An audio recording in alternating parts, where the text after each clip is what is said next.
Do some more fifth grade math. Common denominators. You cannot add and subtract these different fraction denominators. You have to have them the same. How do you do it? Let's make them common. Yay, common denominators. Denominators at the bottom. So 6 and 8 are not the same. There's more than one way to solve this. One way is simply to go 6 times 8 is 48. But first you want to write it down below the parts of the fractions and the operation in between.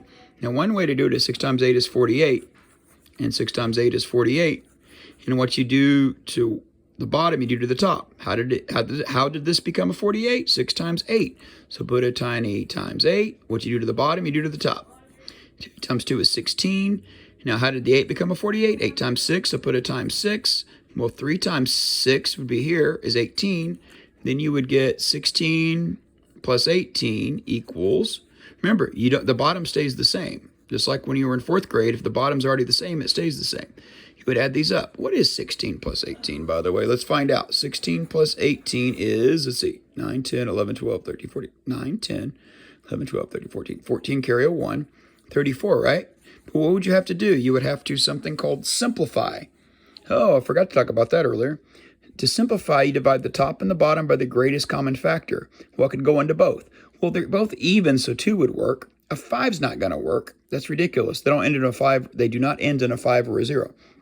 What about, let's try it 2 and see what happens. 2 will go into 34. How many 2's are in there? Is it 17? I don't know. We'll check it later. How many times will 2 go into 48? Well, 2 will go into 50 25 times, so I bet it's 24. I think that's right. Let's see. 2 times 15, 14, carry 1. Yeah, 17 24ths. You could actually work it out, and do all this, other things to help you get this, but you got that. But let's try it again, this same one. 2 6 plus 3/8. Now watch this magic. Now, there's another way to do this. Put the same thing as you did before. Remember, I used a 48 earlier. You can also find this. See the 6 and the 8, the denominators? Skip count by 6's and skip count by 8's until you find the same number. 6, 12, like the multiples. 6, 12, 18. Let's do this one. 8, 16, 24. Let's see what this gets. 6, 12, 18, 24. You notice they both have a 24 in common? That can work. So you put a 24 on the bottom and do as you did before. How did the 6 become a 24? 6 times what? 6 times 6, 12, 18, 24, 6 times 4. So what you do to the bottom, you do to the top. 2 times 4 is 8. Here you got 8 times what is 24? 8 times 8, 16, 24 times 3. 3 times 3 is 9. You're going to get 17 over 24.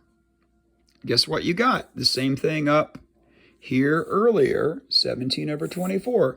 It's like magic. It's the same thing, not a big deal. Now, speaking of simplifying, simplifying's easy, like a half. Can you simplify it? No, because it already is. Simplifying's like saying my first name is Ronald. Well, to simplify my name, you can call me Ron, right? It's still the same person. He made a simpler version. And by the way, when you do PEMDAS later, it's also called simplify it. So, can you simplify 2/4? Yes, because you can divide the top and the bottom by the same thing, which in this case is a 2 and a 2. Because 2 will go 2, 4, 6. 2 goes into both. So you get 2 will go into 2 one time, 2 will go into 4 2 times. You get a half, which was what that is. So they're the same. They are equivalent. How do I know they're equivalent? Put a half and 2/4 next to each other, and you can cross multiply to check. Not multiply, but cross multiply. 4 times 1 is 4. 2 times 2 is 4. And notice these two are equal. So a half equals 2/4. They are equivalent. Look at the magic. One more example real fast of that. If I had 15 over 20, what could go into a 15 and a 20? That's the common denominator, the same thing. Well, not a 2. 2's don't go into 5 evenly. What about a 5? 5, 10, 15, 20. Skip count by 5. See how 5 would work for both. So 5 would go into 15 3 times. 5 would go into 20 4 times, 3/4. And if you cross multiplied these two, you would find you would get the same thing, meaning they are equivalent.